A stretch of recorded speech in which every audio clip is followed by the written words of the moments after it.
Lors d'un barbecue pour le Memorial Day, ma sœur a exigé que je renonce à la maison du lac de grand-mère à Cap Cod, d'une valeur de 800 000 euros. Maman a dit, elle la mérite plus que toi. 50 membres de la famille ont regardé pendant que ma sœur pleurait sur commande. Je n'ai pas discuté. J'ai simplement souri et je suis parti. 3 semaines plus tard, l'avocat de grand-mère s'est présenté avec un dossier. Ma sœur s'est figée à la première page. Je m'appelle Annette Brown. J'ai 31 ans. Lors de notre barbecue du Memorial Day, ma sœur a fait glisser un document sur la table de pique-nique et m'a dit de renoncer à ma moitié de la maison du lac de grand-mère devant 50 personnes qui se sont toutes tournées pour me regarder. Puis ma mère s'est levée et a dit devant chacune d'entre elles, elle la mérite plus que toi. Ma sœur a pleuré sur commande. Toute la tablée attendait. J'ai pris le stylo. Puis je l'ai reposé, je suis sorti et j'ai passé un coup de fil. 3 semaines plus tard, un avocat s'est présenté à la porte de ma sœur et l'a demandé par son nom. Elle est devenue pâle immédiatement. Elle pensait avoir gagné. Elle avait oublié une chose. Si vous avez déjà été la personne de votre famille qui donne tout en silence pendant que quelqu'un d'autre s'attribue tout le mérite bruyamment, restez avec moi. Ceci est pour vous. La première fois que ma mère m'a traité d'égoïste, j'avais 9 ans. Je n'avais pas de mots pour ce qui se passait. Je savais juste que ma chambre avait une fenêtre qui donnait sur le jardin et que j'aimais regarder la lumière changer l'après-midi. Et qu'un mardi d'octobre, ma mère est entrée et m'a dit que je devais donner la chambre à Sloan parce que Sloan avait besoin de plus d'espace. Sloan avait 14 ans. Elle avait décidé qu'elle avait besoin d'un plus grand bureau pour ses devoirs. Ma chambre était légèrement plus grande. C'était là tout l'argument.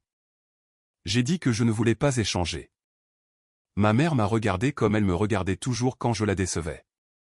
Pas vraiment en colère, juste fatiguée, comme si j'étais un problème de mathématiques qu'elle avait déjà résolu et que je continuais à donner la mauvaise réponse. Tu es si égoïste, Annette.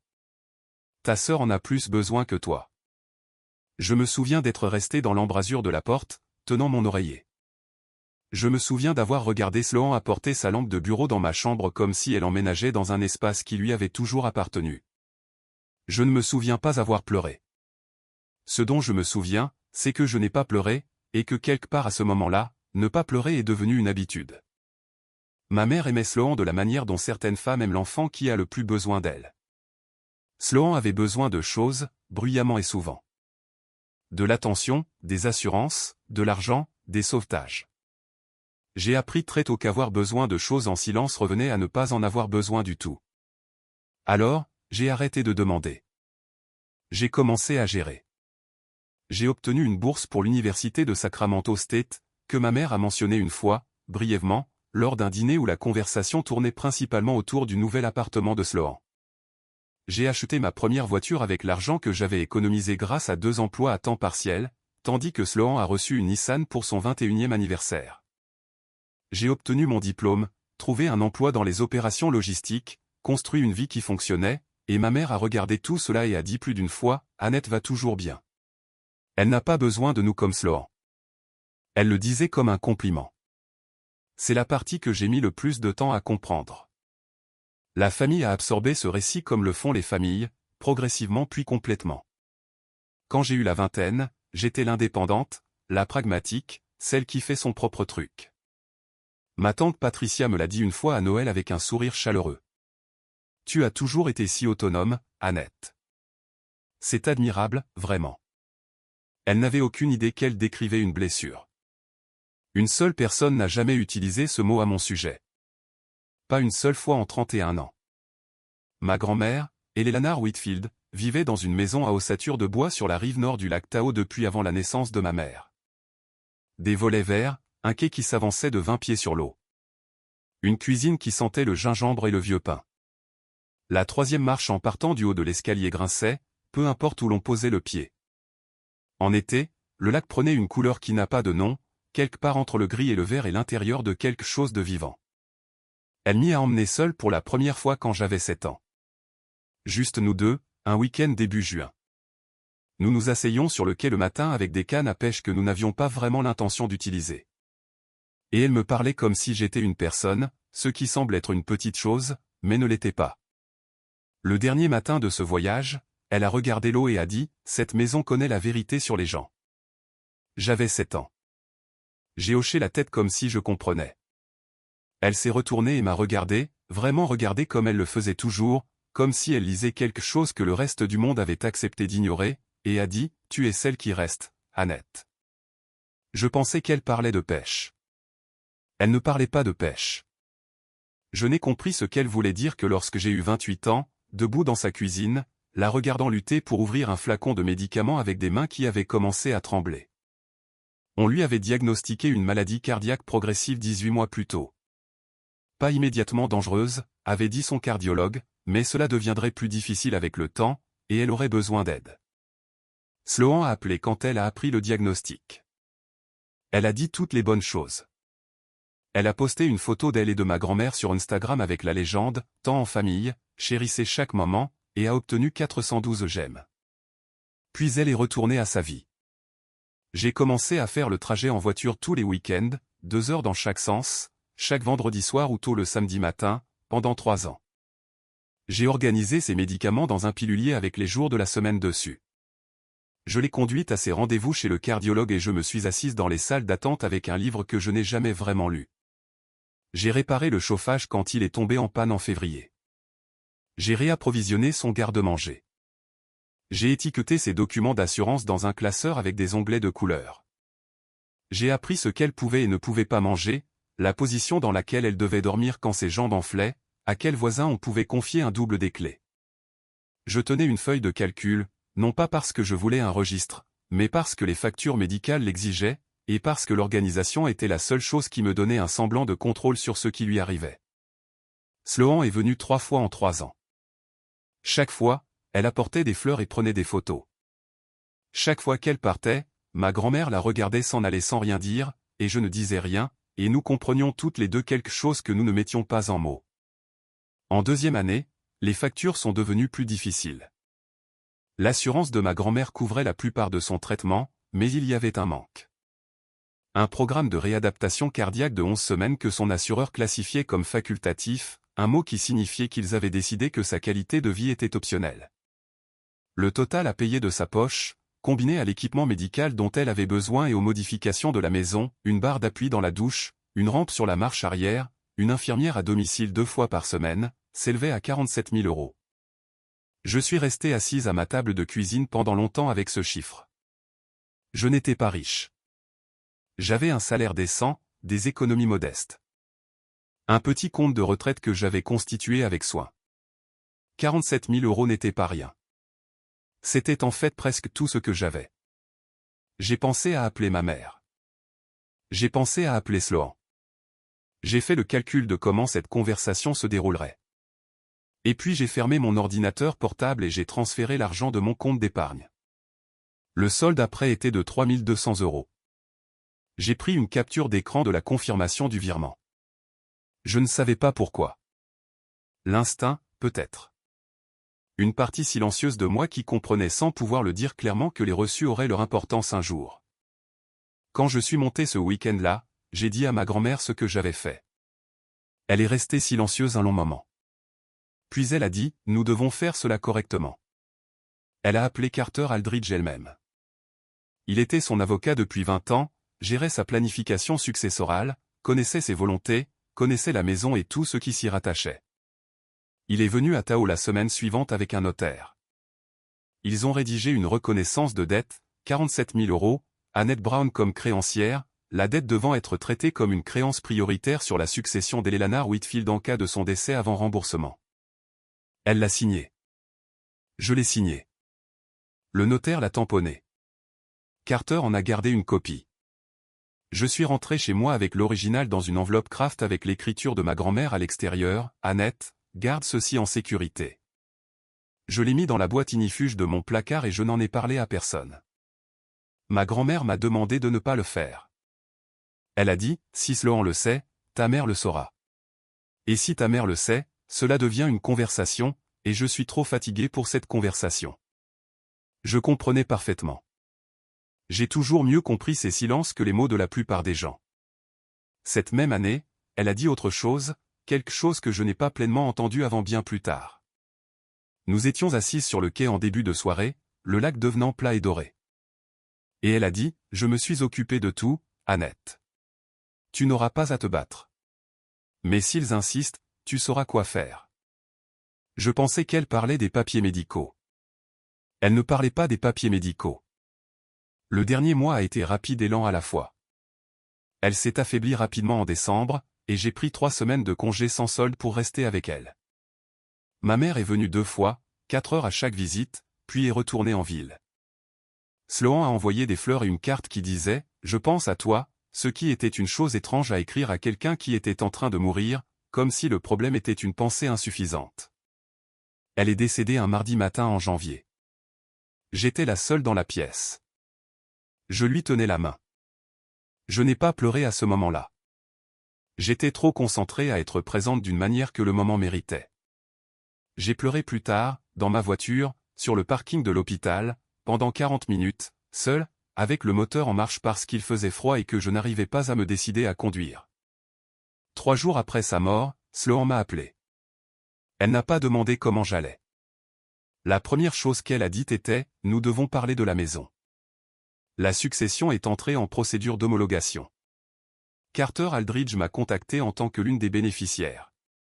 Le testament divisait la maison du lac à parts égales. 50% pour Annette, 50% pour Sloan. La propriété était évaluée à environ 80 000 euros. Ce n'était pas une surprise. Ma grand-mère m'avait communiqué les termes il y a des années. Ce qui fut une surprise, c'est ce que Carter a dit ensuite.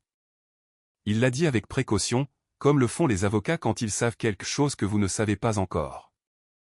Il y a quelques charges sur la propriété que nous devons examiner.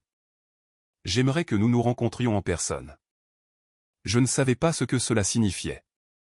Je l'ai écrit sur un bloc-notes et je l'ai fixé. Charge. Avant que je puisse en savoir plus, Sloan a commencé à passer des appels. Je le sais parce que Nora me l'a dit. Nora est ma meilleure amie. Nous nous connaissons depuis l'université, et elle se déplace dans le monde avec une perméabilité sociale. Cela signifie qu'elle entend des choses. Elle m'a appelé un mercredi soir et a dit avec précaution, « Je pense que tu dois savoir quelque chose. J'ai croisé ta cousine au café de la Rugie. Elle était au téléphone avec ta tante Patricia. Sloan a appelé tout le monde. Elle dit aux gens que tu as à peine rendu visite à Eleanor, que tu n'as pas de lien émotionnel avec la maison. Que la chose pratique serait que tu acceptes un rachat et que tu la laisses lui appartenir. Combien pour le rachat ? J'ai demandé. 15 000 euros.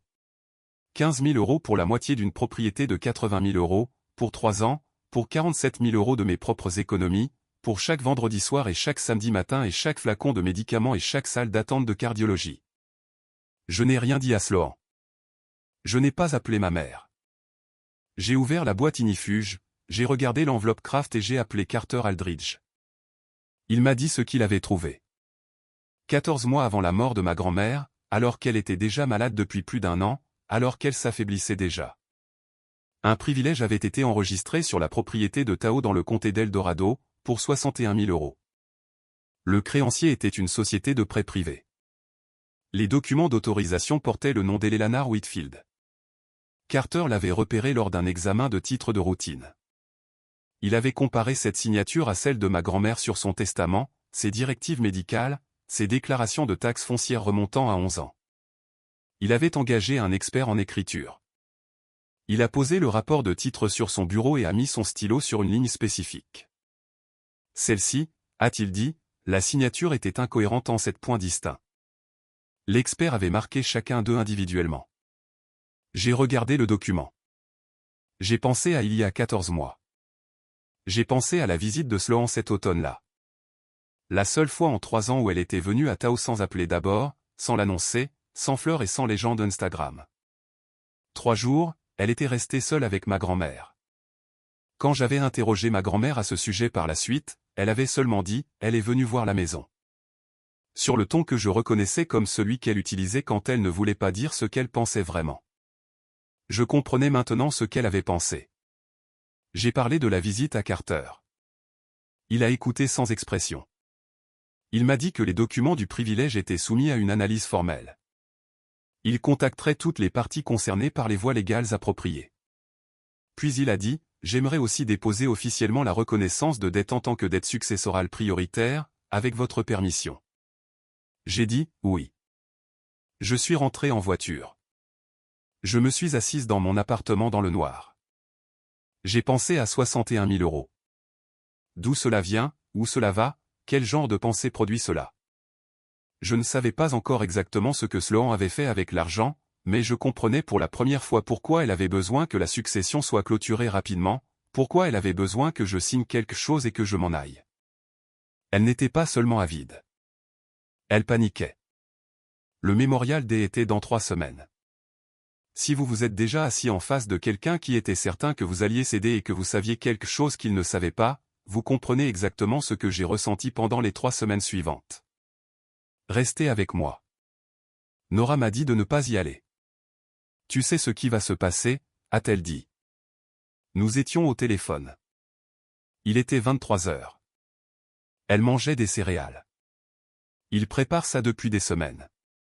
Tout le monde sera là. Je sais, j'ai dit. Alors pourquoi y vas-tu? J'ai pensé à ma grand-mère à chacun de ces barbecues du Memorial Day, assise dans la même chaise pliante près des rosiers, mangeant un hot-dog et 2 cuillerées de salade de pommes de terre, nous observant tous avec cette expression particulière qu'elle avait. Celle qui disait qu'elle comprenait exactement ce qui se passait dans chaque conversation dans le jardin simultanément. Ce sera le premier sans elle, j'ai dit, parce qu'elle y allait toujours. Je portais la robe en lin bleu qu'elle m'avait envoyée par la poste le printemps précédent, d'une boutique de dépôt-vente à Trucy, avec un mot qui disait « C'est ta couleur. Fais-moi confiance ». C'était ma couleur. Je lui avais toujours fait confiance. Le barbecue avait lieu chez ma tante Patricia à Elk Grove, le même jardin où nous venions depuis 23 ans. Des chaises de jardin en groupe, une longue table pliante avec une nappe en vinyle, l'odeur du charbon de bois et de la crème solaire, des enfants courant avec des pistolets à eau sur l'herbe. 53 personnes qui m'avaient connu toute ma vie. Quand je suis entré, Sloan et ma mère se tenaient ensemble près de la clôture du fond. Elles ont arrêté de parler dès qu'elles m'ont vu. Quelque chose est passé entre elles. Bref, communicatif, le genre de regard qui se produit si vite que vous pourriez vous convaincre que vous l'avez imaginé. Je ne l'ai pas imaginé. J'ai pris une assiette de nourriture. J'ai parlé aux gens. J'ai regardé Sloan porteur un petit sac en toile avec elle partout où elle allait. Vers la glacière, vers la table des chips, de retour à sa chaise. Elle ne l'a jamais posé. Elle le tenait près d'elle, comme on tient quelque chose de précieux ou comme on tient quelque chose que l'on ne veut pas que quelqu'un d'autre ouvre. Vers 16 heures, tante Patricia a suggéré que tout le monde se déplace vers la grande table de pique-nique dans le jardin. C'était présenté comme une idée décontractée. Ce n'était pas une idée décontractée. 53 personnes se sont arrangées autour de la table. Ma mère s'est assise immédiatement à la gauche de Sloan. Je me suis assise en face d'elle, seule de mon côté du banc. La table était en vieux bois, familière comme le sont les choses que l'on a touchées toute sa vie. Peinture écaillée au coin, surface rugueuse sous les paumes. J'ai posé mes 2 mains à plat dessus et j'ai senti le grain. Sloan a fouillé dans le sac en toile. Elle a sorti une pile de papiers, propres, uniformes, imprimés sur du papier blanc, et les a placés sur la table devant moi avec la minutie délibérée de quelqu'un qui avait répété ce geste exact. Au-dessus se trouvait une page avec un autocollant en forme de flèche pointant vers une ligne de signature. Le pied de page en bas portait le nom d'un cabinet d'avocats et un numéro de barreau de Californie. Probablement des semaines auparavant, probablement avant qu'elle ne passe un seul de ses appels aux parents. Je sais que ce n'est pas comme ça que l'on veut passer un jour férié, a-t-elle dit de la voix chaleureuse et raisonnable de quelqu'un qui rend service à tout le monde, mais nous nous occupons de la succession depuis des mois. Et je pense que le plus simple est de régler cela pour que nous puissions tous passer à autre chose. C'est une renonciation à un intérêt. Tu la signes, tu reçois 15 000 euros, je m'occupe du reste de l'homologation, et nous en avons fini. Avant que je puisse dire un seul mot, ma mère s'est levée.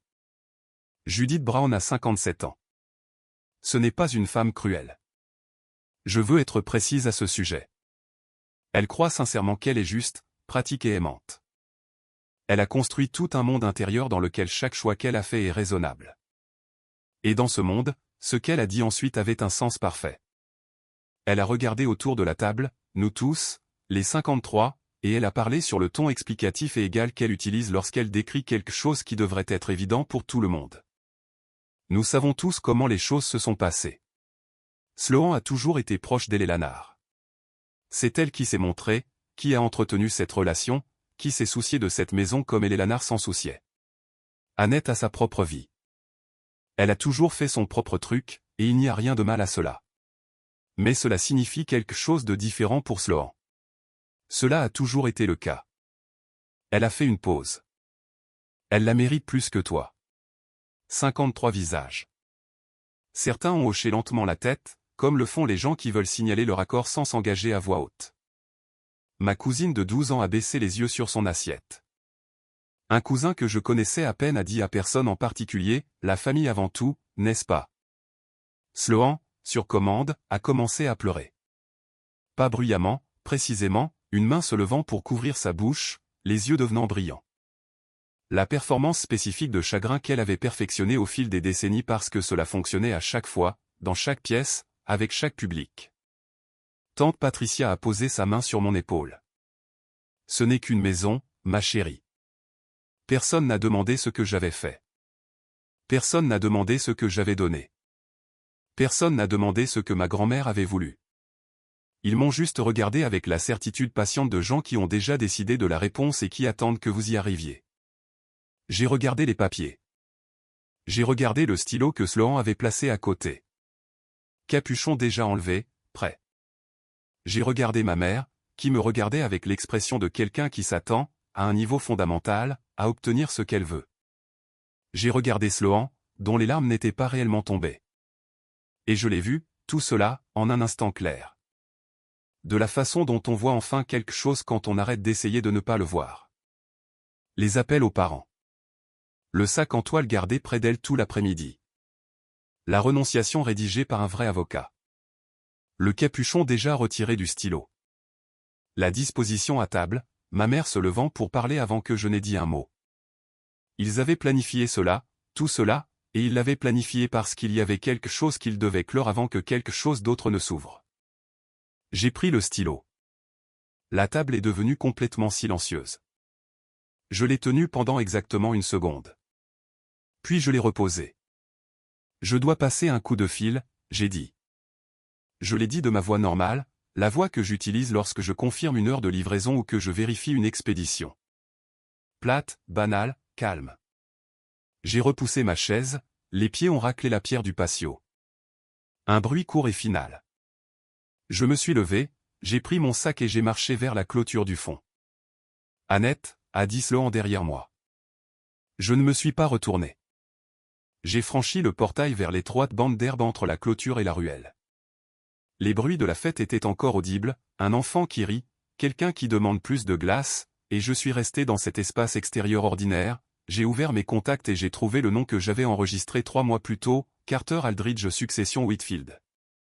J'ai appuyé sur appeler. Il a décroché à la deuxième sonnerie. J'ai dit, ils m'ont présenté une renonciation à un intérêt lors d'un barbecue familial, rédigé par un cabinet d'avocats. Ils me demandent de signer aujourd'hui. Un bref silence, puis, ne signez rien. Pas aujourd'hui. Pas cette semaine. Je ne l'ai pas fait. Bien. Une pause plus courte. J'ai reçu les résultats de l'analyse d'écriture. Je contacterai toutes les parties concernées par les voies appropriées dans les 3 prochaines semaines. Vous n'avez rien à faire, sauf attendre. Que signifie contacter les parties concernées? Il a dit, cela signifie que je m'en occupe à partir de maintenant. Je suis resté dans la ruelle un moment après avoir raccroché. La lumière devenait orange au-dessus des toits. J'ai pensé à l'enveloppe craft dans ma boîte ignifuge. J'ai pensé au mot charge sur un bloc-notes sur mon comptoir de cuisine. Puis je suis retourné par le portail, j'ai pris une autre portion de salade de pommes de terre et je me suis rassise à table. Vas-tu signer? A demandé ma mère. Je l'ai regardé. Je vais y réfléchir, j'ai dit.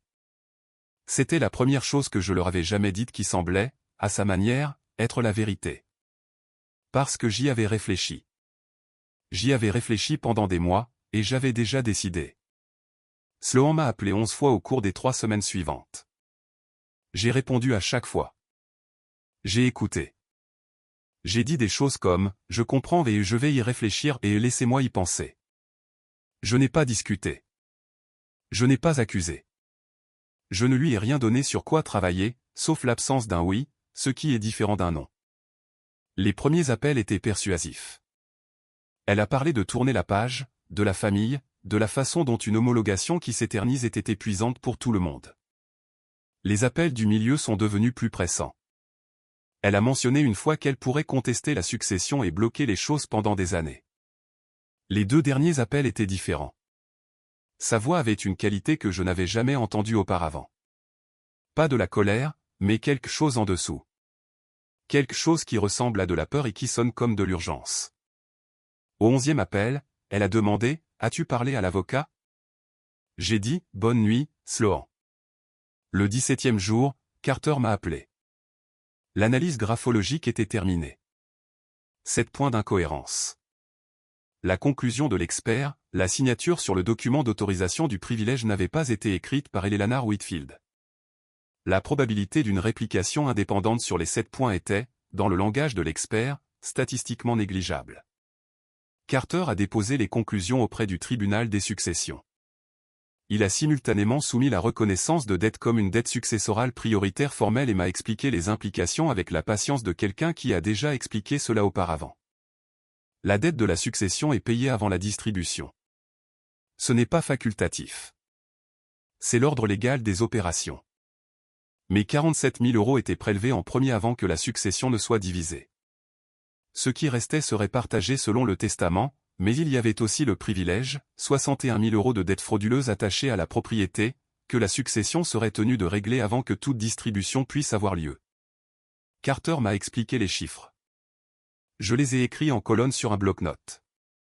Une fois la reconnaissance de dette satisfaite, a-t-il dit, et une fois le privilège traité comme une dette de la succession, la part de Sloan dans la succession sera insuffisante pour couvrir la dette qui lui est attribuée. J'ai posé mon stylo. Ce qui signifie qu'elle ne reçoit rien, j'ai dit. Ce qui signifie que les calculs ne lui laissent rien, a-t-il dit, ce qui est la manière d'un avocat de dire oui. Il m'a également dit, sur le même ton neutre, que la signature falsifiée avait été signalée au bureau du procureur. Ce n'était pas quelque chose que j'avais demandé. C'était quelque chose qu'il était obligé de faire. J'ai regardé par la fenêtre de son bureau, Sacramento l'après-midi, une lumière plate, un ciel ordinaire. J'ai pensé à 61 000 € passant d'un prêteur privé au compte de Sloan alors que ma grand-mère était vivante et déclinante. Pendant que je montais chaque week-end, pendant que Sloan publiait des photos de 3 visites en 3 ans. J'ai appris plus tard, par le genre d'informations qui circulent dans les familles, que vous le vouliez ou non, que l'argent était allé à des dettes de cartes de crédit. Un acompte pour un nouvel appartement et un voyage au Portugal qu'elle avait fait le printemps précédent avec une légende qui disait « J'en avais besoin ». Elle en avait besoin. Ma grand-mère était vivante quand Sloan a décidé qu'elle en avait besoin. Carter avait programmé la notification formelle pour le jeudi matin. Je n'étais pas là. Ce que je sais vient de 2 sources. Le résumé de Carter, livré avec la précision d'un homme qui choisit chaque mot, et de Donna, la voisine d'Eleanor depuis 19 ans, une institutrice à la retraite qui n'avait apparemment aucun scrupule particulier sur ce qu'elle observait à travers sa moustiquaire. Donna m'a appelé environ un mois après que tout se soit réglé. Elle a dit, je ne sais pas si tu veux savoir ça, mais j'arrosais mes parterres de devant quand l'homme en costume gris est venu à la porte de ta sœur. J'ai dit que je voulais savoir. Carter a frappé. Sloan a répondu. Il s'est présenté, lui a donné sa carte, lui a tendu une grande enveloppe. Donna a regardé Sloan rester là, lisant, pas rapidement, pas nonchalamment, avec l'immobilité concentrée de quelqu'un dont le monde se réorganise autour des informations qu'elle tient dans ses mains. Puis Sloan a levé les yeux et a dit, « Comment l'avez-vous découvert ?»« Pas, qu'est-ce que c'est ?»« Pas, il doit y avoir une erreur. » Les premiers mots qui sont sortis de sa bouche étaient une question qui n'a de sens que si vous connaissez déjà la réponse à toutes les autres questions. Carter a placé une deuxième enveloppe sur la première, plus épaisse, a dit Donna, de pas mal, et a dit, « Mademoiselle Brown, je vous recommande de contacter votre propre avocat avant que nous parlions davantage. » Puis il est parti. Quand ma mère m'a appelé ce soir-là, elle n'était pas en colère. Elle était quelque chose que je n'avais presque jamais entendu d'elle auparavant. Elle était incertaine. Annette. Sa voix était plus basse que d'habitude. Est-ce que c'est vrai? Est-ce qu'elle a vraiment? Est-ce qu'elle a signé le nom de maman alors que maman était encore? Elle n'a pas pu finir la phrase. Parle à Sloan, j'ai dit. Je te le demande à toi. Je sais. Une pause. Je te demande de lui parler. Elle est restée silencieuse pendant un long moment. Puis, je ne savais pas qu'elle avait fait ça. Je veux que tu saches que je ne le savais pas. Je sais que tu ne le savais pas, j'ai dit. Et je le savais. Ma mère est beaucoup de choses, mais elle n'est pas ça. Maman, j'ai arrêté. Alors, quand est-ce que tu m'as demandé pour la dernière fois comment j'allais? Pendant les 3 ans où je montais là-haut chaque week-end? Elle n'a pas répondu tout de suite. Je pensais que tu allais bien, a-t-elle dit finalement. Tu avais toujours l'air d'aller bien. Voilà. Tu allais toujours bien. Comme si le bien était un état fixe plutôt qu'une performance soutenue. Comme si ma compétence l'avait libérée de l'obligation de regarder.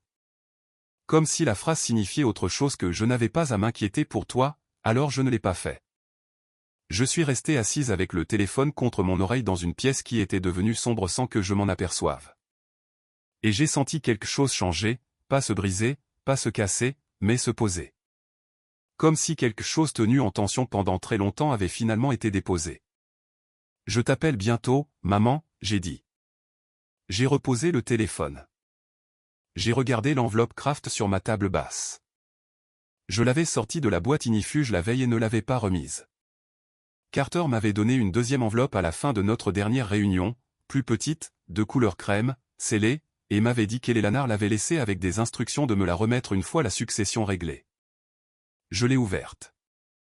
3 pages, manuscrites, l'écriture d'Eleanor, les lettres légèrement plus grandes qu'auparavant, le stylo pressé plus fort, la façon dont on écrit quand ses mains travaillent contre vous et que vous avez besoin que chaque mot tienne.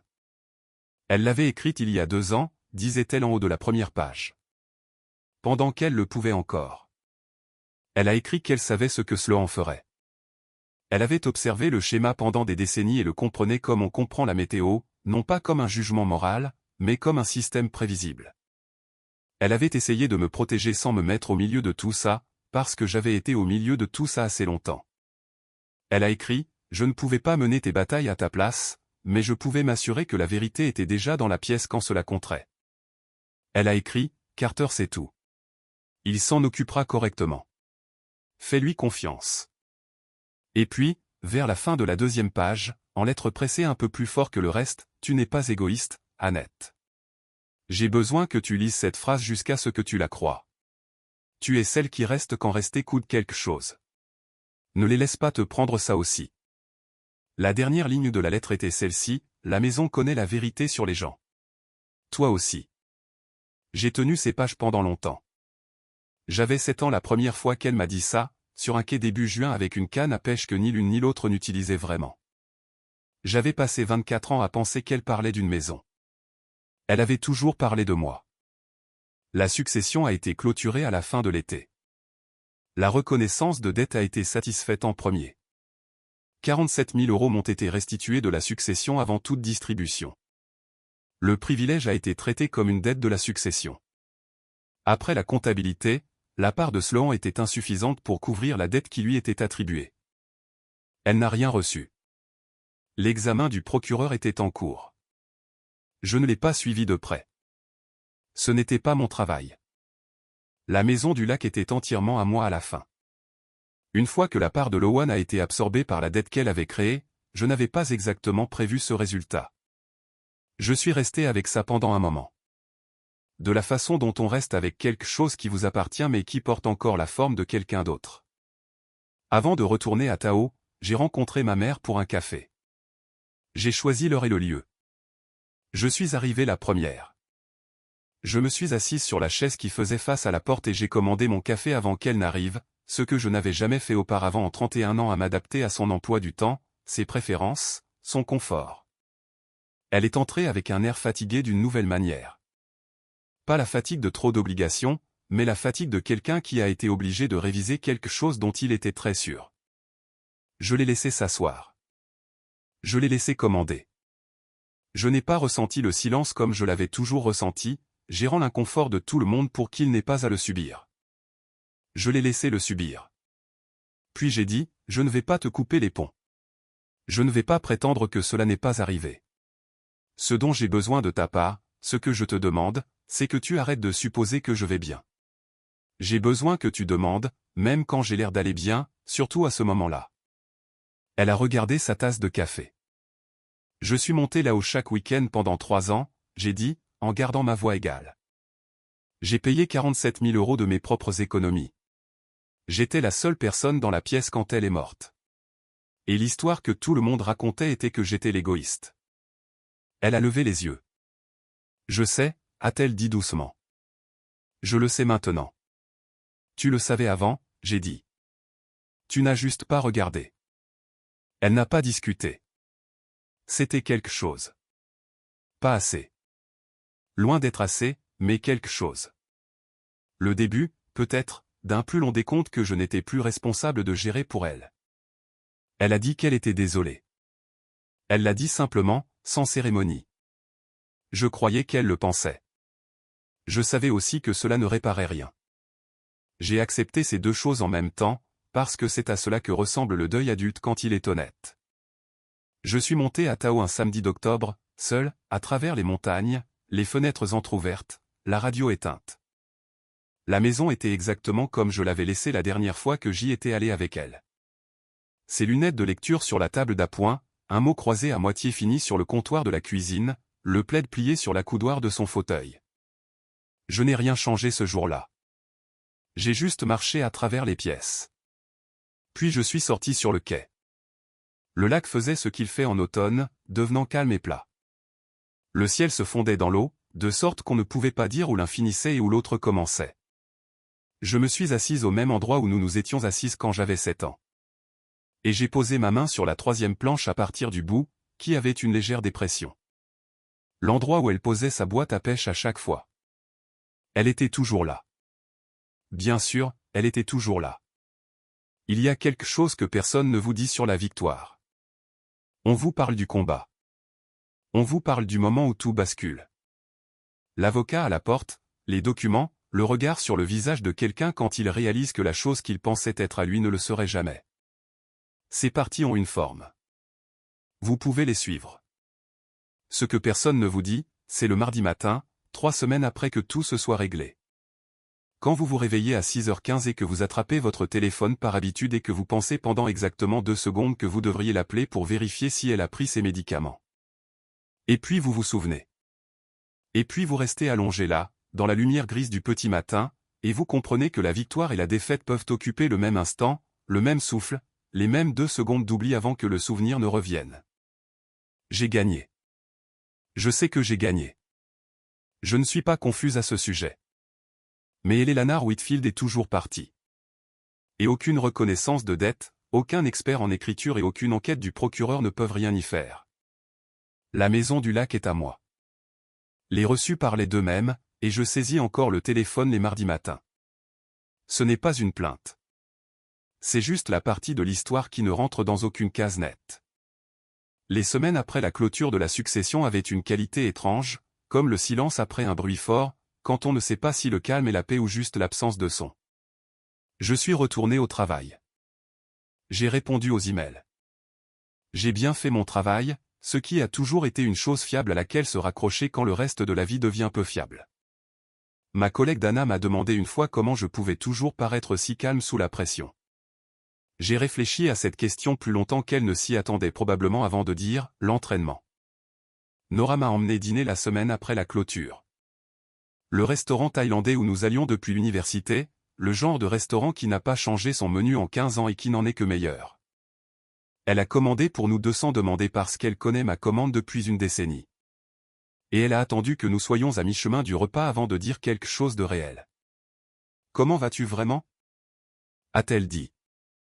Une affirmation, pas une question. J'y ai pensé. Je reviens toujours à la même chose, j'ai dit. Pas l'argent, pas même ce qu'elle allait faire à ma créance. Juste que grand-mère était encore là.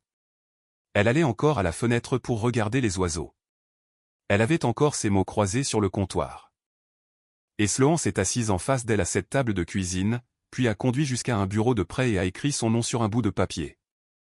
Nora a posé sa fourchette. Je pense que grand-mère savait quelque chose, j'ai dit. Pas les détails, mais quelque chose.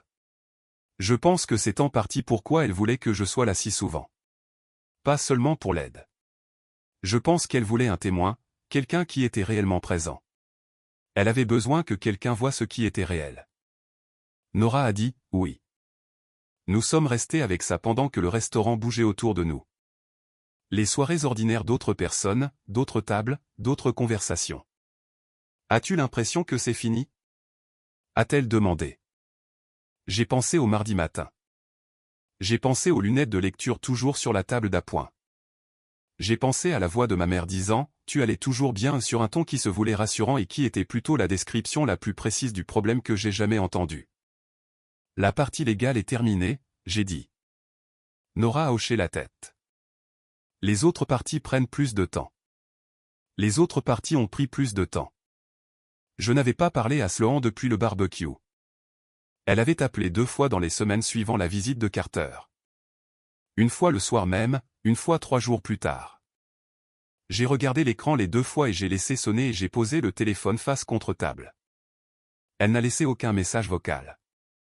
Elle n'a envoyé aucun SMS. Après le 2e appel, elle a arrêté. Et le silence de son côté avait une qualité différente du silence que j'avais maintenu. Le mien était une décision. Le sien semblait être quelque chose qui s'était épuisé. Je n'ai pas ressenti de satisfaction à ce sujet. Je veux être honnête sur ce que j'ai ressenti, parce que l'histoire n'est pas servie si je prétends avoir été composée et certaine de tout depuis le début.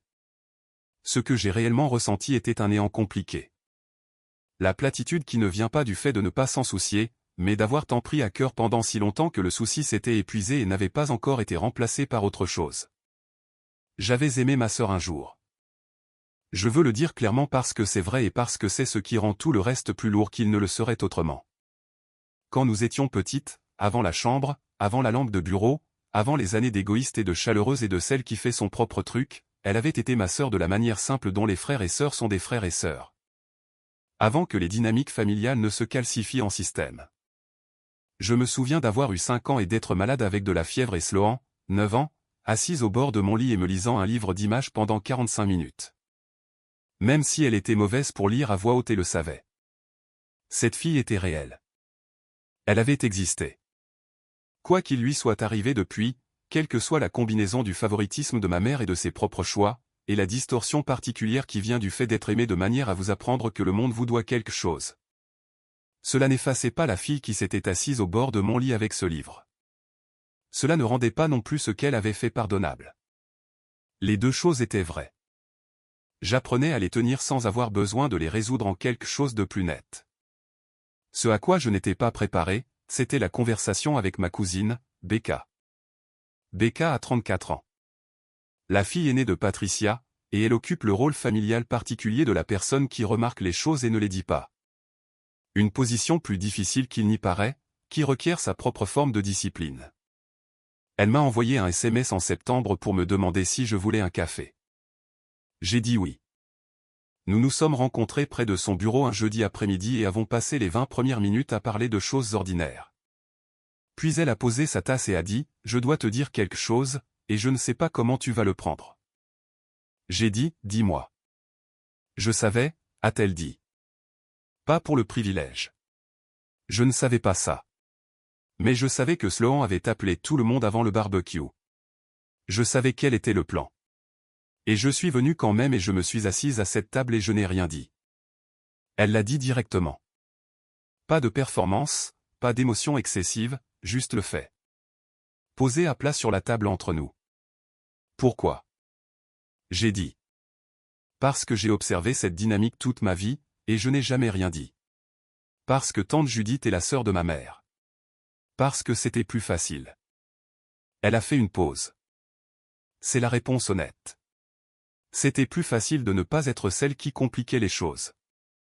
Je suis resté avec ça. Le problème avec la confession de Becca, c'est qu'elle compliquait l'histoire que je m'étais racontée. Celle où le problème était Sloan et ma mère et ce qu'elles avaient fait. Cette histoire était vraie, mais la version de Becca ajoutait quelque chose. des systèmes comme celui-ci ne fonctionnent pas uniquement grâce à l'énergie des personnes au centre. Ils fonctionnent grâce au silence de tous ceux qui les entourent. Les cousins qui regardent leurs assiettes. Les tantes qui disent ce n'est qu'une maison, ma chérie et le pensent gentiment et passent à autre chose. Les gens qui remarquent et ne disent rien parce que cela a toujours été plus facile de ne pas le faire. Je n'étais pas en colère contre Becca. Ce que je ressentais était plus proche de la fatigue. Et sous la fatigue, quelque chose qui pourrait éventuellement devenir utile. J'apprécie que tu me le dises, j'ai dit. Ce n'est pas un pardon, a-t-elle dit. Non, j'ai convenu. Ce n'est pas le cas. Elle a hoché la tête comme si elle s'attendait à cette réponse et était prête à vivre avec. Nous avons fini notre café. Quand nous nous sommes étreintes pour nous dire au revoir dehors, c'était réel. Pas la chaleur jouée de personnes jouant la famille, mais la chaleur réelle de deux personnes qui ont été honnêtes l'une envers l'autre et qui sont toujours là après. Je suis rentré chez moi en pensant au silence, à tout le travail qu'il accomplit, à quel point il coûte peu sur le moment et à quel point il s'accumule avec le temps. Et j'ai pensé à moi-même, à 31 ans de mon propre silence. Le silence qui était censé être de la dignité. Le silence qui était censé signifier que j'étais au-dessus de tout ça. Le silence que j'avais déguisé en patience et que j'avais appelé une stratégie. Les reçus avaient parlé finalement. La vérité avait été dans la pièce quand cela comptait, comme ma grand-mère l'avait promis. Mais j'avais aussi passé 31 ans à n'être lisible que pour moi-même et pour Ellie Lanard et pour Carter Aldridge, qui connaissait ma grand-mère depuis 20 ans et qui a compris, dès le moment où j'ai posé cette enveloppe Kraft sur son bureau, exactement qui j'étais et ce que cela lui avait coûté. Il y a une version de cette histoire où je dis, le silence en valait la peine. La patience a payé. Faites confiance au reçu. Je le crois. Vraiment. Mais je crois aussi, et je le crois davantage à chaque appel du mercredi et à chaque tasse de café avec Becca et à chaque mardi matin, que les gens qui nous aiment ne devraient pas avoir besoin d'un expert en écriture pour découvrir qui nous sommes. Que la vérité ne devrait pas avoir à attendre un tribunal des successions. Qu'être celle qui reste ne devrait pas signifier être celle qui disparaît. J'apprends encore à occuper l'espace qui me revient. Après 31 ans de pratique dans l'autre sens, cela ne vient pas naturellement. Je me surprends à minimiser, à adoucir les angles de ce que je veux dire pour que ce soit plus facile à recevoir pour celui qui écoute, mais je me surprends aussi à m'arrêter. Je suis retourné à Tao en novembre, la deuxième fois depuis la clôture de la succession. J'ai amené Nora. Nous sommes restés pour un week-end, et elle a fait du café dans la cuisine le samedi matin, et je lui ai montré le quai, et nous nous sommes assises là en veste parce que la température avait chuté, et aucune de nous deux ne s'en souciait. Elle a regardé l'eau pendant un moment. Puis elle a dit, je comprends maintenant. Pourquoi tu revenais sans cesse? J'ai regardé le lac. Le Tao de novembre est une créature différente du Tao d'été. Plus calme, dépouillé de la saison touristique et du trafic des bateaux. Du bruit des gens qui le traitent comme une toile de fond. En novembre, il existe simplement. Il ne joue pas un rôle. Elle disait qu'il connaissait la vérité sur les gens, j'ai dit. Nora a réfléchi à cela. Qu'est-ce que tu penses qu'elle voulait dire? J'y avais pensé depuis que j'avais trouvé la lettre. Je l'avais examinée sous différentes lumières. Je pense qu'elle voulait dire qu'on ne peut pas jouer un rôle pour un lieu, j'ai dit. Les gens, on peut gérer les gens. On peut être ce dont ils ont besoin ou ce qu'ils attendent ou ce qui est le plus facile pour la pièce. Mais un lieu vous reçoit simplement. Il ne répond pas à ce que vous jouez. Il sait seulement ce que vous êtes réellement quand vous vous tenez dedans. Nora est restée silencieuse un moment. Alors elle savait que tu comprendrais ça. Finalement. Elle t'a laissé l'endroit où tu ne peux pas faire semblant, a dit Nora. Je n'y avais pas pensé exactement en ces termes auparavant. Mais elle avait raison. C'est ce qu'était la maison. Pas seulement un actif financier, pas seulement un ensemble de souvenirs, mais le seul endroit dans ma vie où j'avais toujours été reçu tel que j'étais réellement, plutôt que comme l'histoire que la famille avait besoin que je sois. Elle m'avait donné l'endroit où la vérité vivait. Elle m'avait aussi donné la lettre et la reconnaissance de Dette et Carter Aldridge et 24 ans de mardi matin et de canne à pêche et de tu es celle qui reste dit sur un quai avant que je sois assez vieille pour comprendre ce que rester coûtait. Nora est rentrée pour chercher plus de café. Je pouvais l'entendre dans la cuisine. Le son spécifique du placard où Ellie Lanard gardait les tasses, celui qui coince légèrement et doit être soulevé avant de s'ouvrir. Nora l'avait compris du premier coup sans qu'on le lui dise, de la façon dont on comprend la logique d'une maison qui a son propre langage. J'ai posé ma main à plat sur la planche du quai avec la petite dépression. L'endroit où elle posait sa boîte à pêche à chaque fois, à chaque visite, depuis autant d'années que je pouvais m'en souvenir. Toujours là, bois froid, air de novembre, le lac parfaitement calme. J'ai pensé au mot égoïste. Combien de temps je l'avais porté? Combien de fois je l'avais retourné dans tous les sens? Combien de choses j'avais faites ou non faites ou retenues ou données en essayant de prouver que ce n'était pas vrai? 3 ans de week-end, 47 000 euros. Chaque flacon de médicaments et chaque pièce et chaque mardi matin. J'aurais préféré être ailleurs mais je ne l'étais pas parce qu'elle avait besoin de moi et j'étais celle qui restait. Je n'ai pas fait ces choses pour gagner une dispute. Je les ai faites parce qu'elle était ma grand-mère et que je l'aimais. Et rester était ce à quoi ressemblait l'amour quand les circonstances étaient difficiles et que personne ne regardait. Mais le mot m'avait suivi quand même jusqu'à une table de pique-nique avec 53 témoins et un stylo sans capuchon et un document que quelqu'un avait payé pour faire rédiger des semaines à l'avance. Et j'avais posé le stylo, non pas parce que j'étais stratégique, non pas parce que j'avais calculé le résultat, parce qu'il y avait une enveloppe Kraft dans une boîte inifuge et un avocat qui connaissait ma grand-mère depuis 20 ans, et une vérité qui avait tranquillement, patiemment attendu la pièce où elle comptait. Égoïste. 22 ans. J'en avais fini de le retourner dans tous les sens. Les reçus parlent d'eux-mêmes. J'ai regardé le lac. La lumière changeait comme elle le fait en fin d'après-midi en novembre, passant de l'or à quelque chose de plus doux et de moins certain. Le genre de lumière qui ne vous demande pas d'être quelque chose de spécifique. Elle contient simplement ce qui s'y trouve. Ma grand-mère avait dit, cette maison connaît la vérité sur les gens. Elle avait eu raison. Elle avait presque toujours raison. Il m'avait fallu beaucoup de temps et une boîte inifuge et un notaire et un expert en écriture et un homme nommé Carter Aldridge en costume gris. Mais j'ai enfin compris ce qu'elle avait vu en moi quand j'avais 7 ans sur ce même quai et que je ne pouvais pas voir en moi-même. J'étais celle qui restait. Non pas parce que je n'avais nulle part où aller. Non pas parce que je ne savais pas comment partir. Parce que rester quand cela coûte quelque chose de réel, quand il n'y a pas d'applaudissements pour cela, quand l'histoire familiale vous traitera d'égoïste pour cela de toute façon. C'est la seule chose que j'ai toujours su faire. J'ai gardé ma main sur le bois. Le lac contenait le ciel. Grand-mère avait raison. Cette maison connaissait la vérité. Et maintenant, tout le monde aussi.